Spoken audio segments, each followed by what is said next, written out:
Today we're making pizza at home. For this, you're going to need 270 grams of strong white flour, 50 grams of semolina flour, 150 milliliters of water, 6 grams of salt, 4 grams of sugar, and 4 to 6 grams of dried active yeast.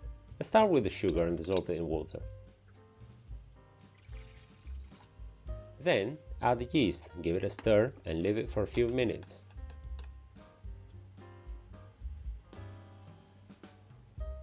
Add the semolina and mix it in, and don't worry if there are small clumps, they'll dissolve with time and kneading.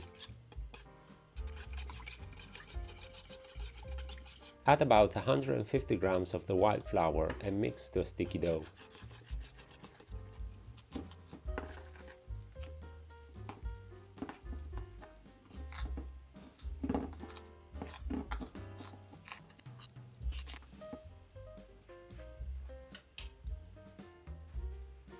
Now, let's cover the dough and leave it for 2 to 3 hours.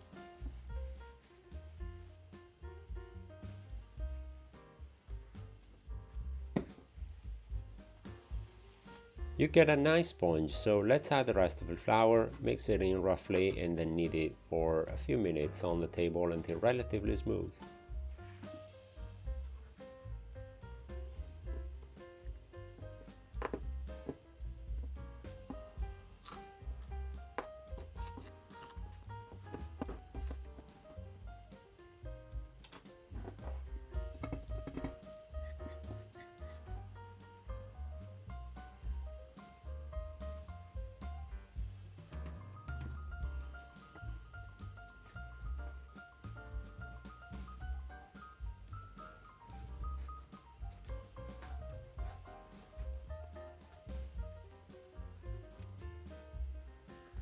Remember, we're not looking for perfection here.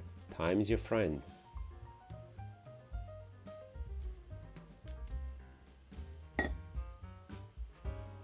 Place the dough back in the bowl, cover it, and leave it for another couple of hours.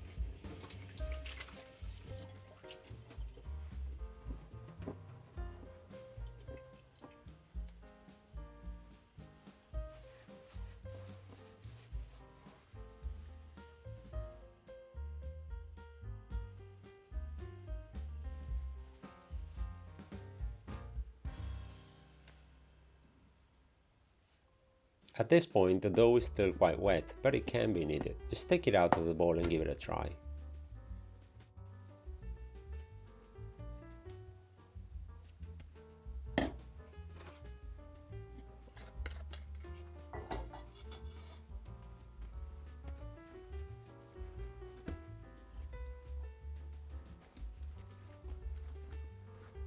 And if it's too sticky, sprinkle some extra flour and keep kneading for a few minutes until smooth again.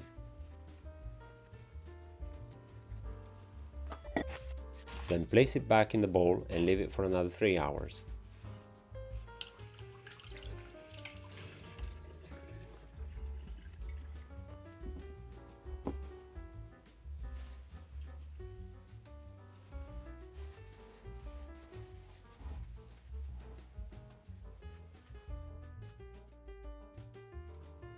Mine looks a bit disappointing here, but it's still going to be okay, trust me. Just knead it some more.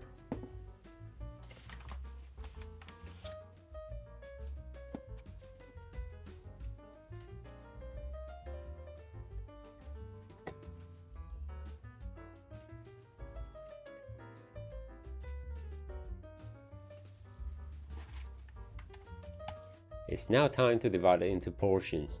Mine will make 2 regular pizzas, so we'll go for that.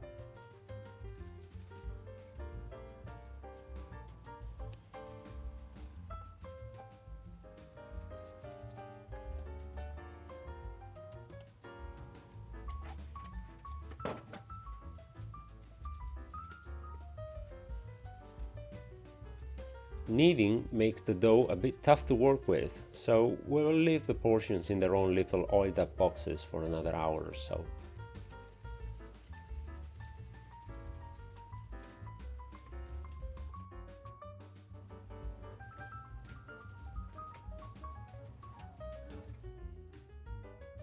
Now, take each dough ball and stretch it with your hands. But wait, you're going to need a baking stone and preheat it now in the oven at 250 degrees. And you're going to need a grill in your oven for the actual baking.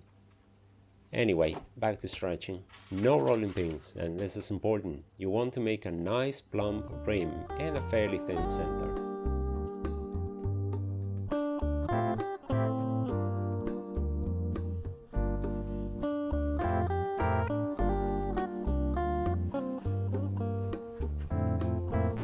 If you go too thin and the dough tears, you can knead it again and start over, but it'll be a bit tougher every time, so take your time.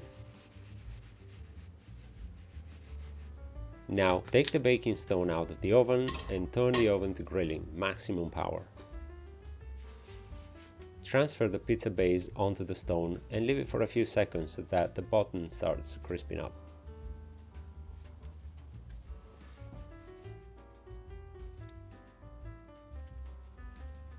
Give it a shake to check it doesn't stick.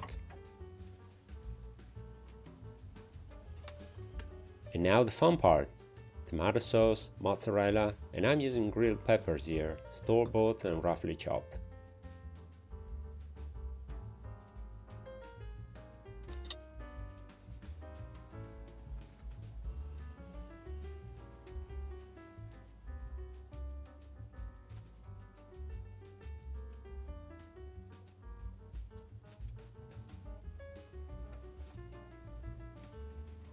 Once you're done, make sure the grill is hot and ready and place the pizza as close as you can to the grill. The pizza bakes in minutes, so make sure to keep an eye on it. Take the pizza out of the oven and transfer it piping hot onto a plate. Pour yourself a cold beer and enjoy.